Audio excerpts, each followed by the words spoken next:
Good morning po mga Kapinoy. Tungkol po ito sa isang experience ko na pwedeng ma-share sa inyo para doon sa mga taong nakararanas ng mga sakit sa kasukasuan o yung mga matataas ang uric acid.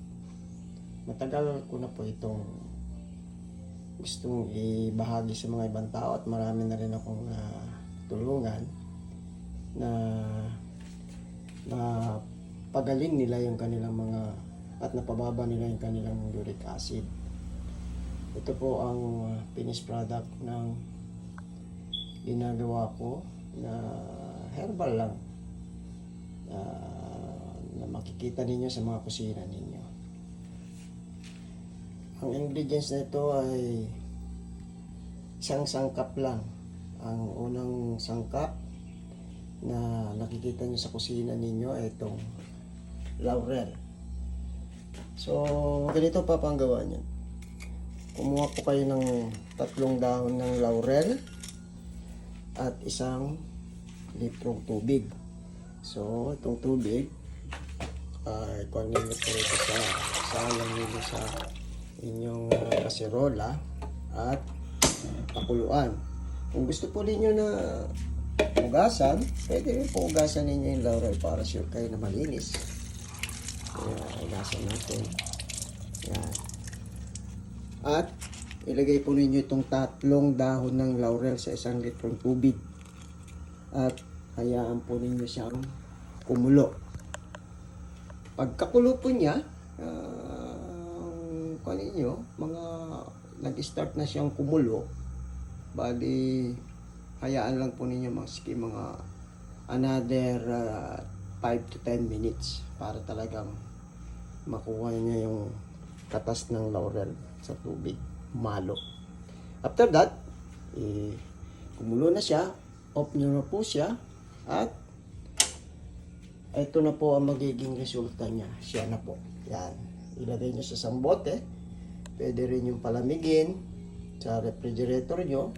At ang pag-inom po nito kumuha lang pa kayo ng 1 tasang tubig nitong ginawa natin na katas ng laurel, at iinumin po nyo ito in between meals. Sa umaga at sa tanghalian, gitna yon. Kung nag-aalmusal kayo ng alas 6 ng umaga, alas 9 nyo inumin. Tapos, sa hapon naman, in between lunch at saka sa dinner. Kung sa mga alas 3 yan, in between or before kayo matulog. Kung talagang masakit yung inyong mga joints or may rayuma kayo, mararamdaman nyo yung pag-inom nyo, orasan ninyo mga 1 hour, dahan-dahan nang mawawala yung sakit ng nararamdaman ninyo sa inyong mga kasukasuan dahil mataas ang uric acid nyo. Normally ngayon, pabata ng pabata ang mga may matataas na uric acid dahil po sa kinakain natin. Kaya isa ito sa mga mabisang gamot at organic pa. Nandiyan lang sa kusina ninyo na inahalo ninyo sa inyong mga luto tulad ng adobo. Marami na po akong pa-experience dito na napagaling ko. Sa minsan, merong isa, yung aking engineer sa barko, magang-maga na yung paa dahil kumain kami may ulam kami na binuguan. Ay, bumanat. Meron mataas pala yung uric acid niya. Kinabukasan, lumubo yung paa niya. Talagang namaga. Mga kasilaki ng bola ng tennis ball yung maga. Kaya, ito lang ang binigay ko sa kanya. Ayun, kinabukasan, lumiit hanggang sa ika-3 araw, nawala na yung maga at nakapagtrabaho na siya. So, ganoon lang po ang gagawin ninyo. Kung may tanong po kayo, maglagay lang kayo sa comment section. Diyan ninyo at baka masagot ko po yung inyong mga gustong iklaro pa.